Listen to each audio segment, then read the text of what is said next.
Hallucinations by Terence McKenna.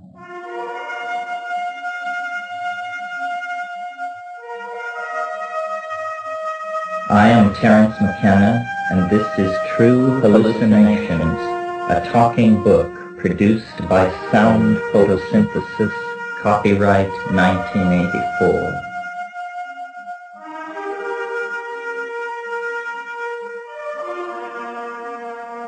And introducing Nomad Band.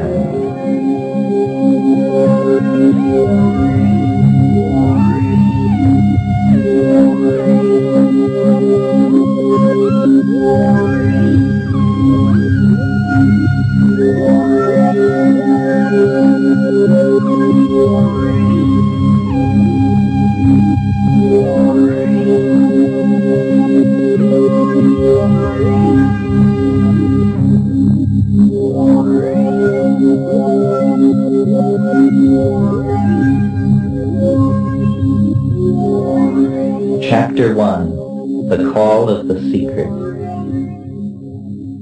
At the present moment, the UFO is a true mystery. It is easier to say what it is not. Much of my thought of the dozen years past has been name-making and contemplation. Closely guarded by the chaotically jeweled angels, every angel is terrible, wrote Rilke, and at once sacred and profane, the UFO rises in my life as it may at some future point in human history. I have chosen a literary approach. The UFO is master of place and space, time and spirit, yet search for a simple form to convey this brought me to follow tradition, to write a chronological narrative. In early February of 1971, I was passing through southern Colombia on my way with my brother and friends to an expedition into Colombian Amazonas. Our route led us through Florencia, the provincial capital of the Departamento of Caquetá.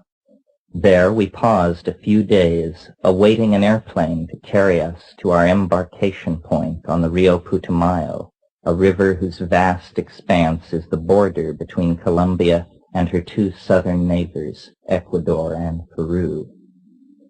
The day was especially hot, and we had left the oppressive confines of our hotel near the noisy central market and bus station. We walked southwest, out of town, perhaps a mile. Here were the warm waters of the Rio Hacha, across rolling pastures of tall grass. After swimming in the river, playing in deep pools the warm torrent had carved in the black basaltic stream bed, we returned through the same meadows. One more familiar than I with the appearance of Stropharia cubensis pointed out a single large specimen standing tall and alone in an old bit of cow manure. Impulsively and at my companion's suggestion, I ate the whole mushroom. It all occupied but a moment, and then on we trudged, tired from our swim, a tropical thunderstorm moving toward us along the eastern edge of the Andean Cordillera where Florencia is located. For perhaps a quarter hour we walked on, mostly in silence.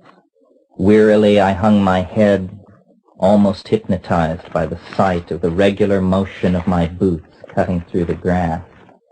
To align my back, to throw off my lethargy, I paused and stretched, scanning the horizon. The feeling of the bigness of the sky that I have come to associate with psilocybin rushed down on me there for the first time.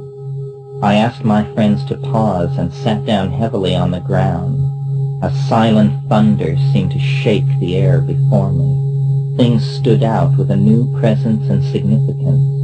It came like a wave and passed like a wave as the first fury of the tropical storm burst over us, leaving us soaked. In the sodden retreat, the brief moment preceding our frantic withdrawal went unmentioned by me.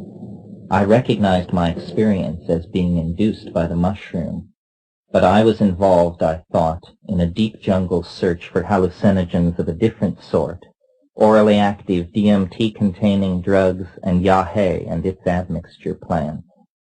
I filed the mushroom experience as something to look into another time. Longtime residents of Colombia assured me that the mushroom occurred exclusively on the dung of Cebu cattle, and I assumed that in the jungle of the interior, where I was shortly to be, I could expect no cattle or pasture. I put the thought of mushrooms from my mind as I anticipated the rigors of the Rio Putumayo descent toward our target destination, a remote mission called La Chorrera.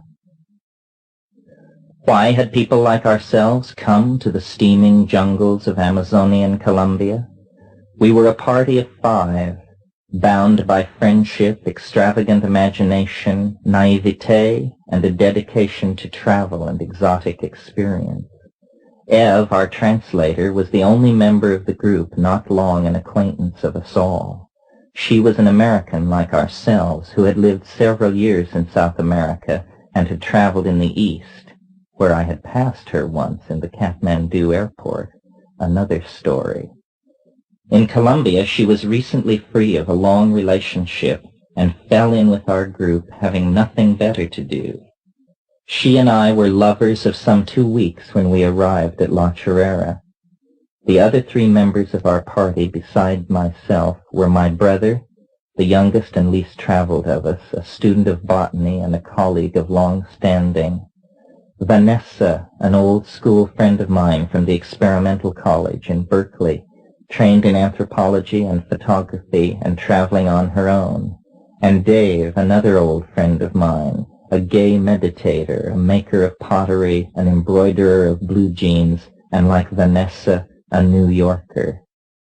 As for myself, just 4 months before this trip, my brother and I had endured the grief of the death of our mother. Previous to that, I had been traveling 3 years in India and Indonesia, had worked in Japan and then in Canada, where we had all held a reunion and planned this Amazon expedition to investigate the depths of the psychedelic experience. I deliberately do not wish to say much about any of us. Let me say, though, that we were miseducated, perhaps, but well-educated, certainly. Our differences arose out of the faith that each had in his own ability to understand the situation correctly. Often these descriptions did not agree, as is a common enough situation among strong personalities or witnesses to an unusual event.